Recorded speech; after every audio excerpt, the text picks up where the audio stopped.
Քերծվածքակայուն, ջրադիմացկուն եւ հարվածակայուն լամինատների նշված տեսականին ձեռք բերեք իդեալ համակարգի խանութ սրահներից 1 քառակուսի մետրը սկսած ընդամենը 2450 դրամից։ Տիկին դատախազ, շնորհակալություն զեկույցի համար։ Արմենեսյան, վերջ գնացիք, թե գալու եք։ Իմ հարցը վերաբերվում է մարտի 1-ի գործին, հաշվի առնելով այն հանգամանքը, որ հասարակությունը մեծ հետաքրքրություն է ցուցաբերում այս գործի նկատմամբ, չեմ թաքցնում, ինձ եւս շատ հուզում է այս գործը, կխնդրեմ ներկայացնեք այն, ինչ ընթացքի մեջ է։ Վերջ, խնդրեմ։ Քնքլյան, մենք առանձին հատված ունենք հաղորդման մեջ, որը մարտի 1-ի առանձին կետերով նշված է, թե վերջին իմ հաղորդումից, նախորդ տարվա հաղորդումից մինչ օրս ինչ է կատարվել։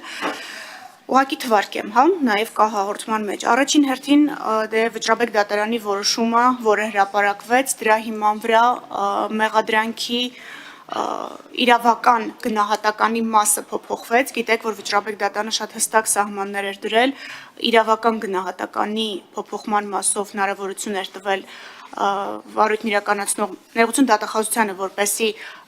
փոփոխված իրավական գնահատականով մեղադրանք ներկայացնի դատարան, հատուկ 3 անգամ շեշտում եմ փոփոխված իրավական գնահատականը, որպեսզի հասկանալի լինի, որ մենք մեղադրանքի բովանդակության մեջ որևէ բան փոփոխել չէինք կարող, այդ հարցադրումը մեզ լրագրողներն էլ տվեցին, մեղադրանքը նույնն է, մենք նորից ենք պարզաբանել, որ մեղադրանքի բովանդակությանը դատարանները, բարձր դատարանները, ոչ սահմանադրականը, ոչ Վճռաբեկը թույլ չեն տվել անդրադառնալ։ Հրապարակային դատաքննություն է տեղի ունենում, վստահ եմ հետևում եք, մեղադրանքները ներկայացվում են անձանց, այնտեղ լեզվի իրավունքի հետ կապված մի հանգամանք կար, մեղադրյալներից մեկը հայերենին պատշաճ չէր տիրապետում, մի հատ էլ այդ թարգմանական աշխատանքներն են ապահովվել մեղադրանքի, որպեսի անձը տեղեկանա,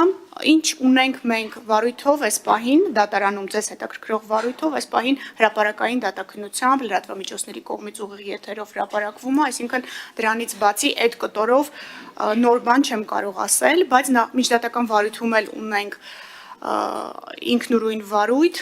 որտեղ մի շարք ուղղություններով քննություն է իրականացվում եւ կարծում եմ, որ հաջորդ հաղորդման մեջ արդեն միջդատական վարույթով էլ ձեզ ասելիք կունենամ, այս պահին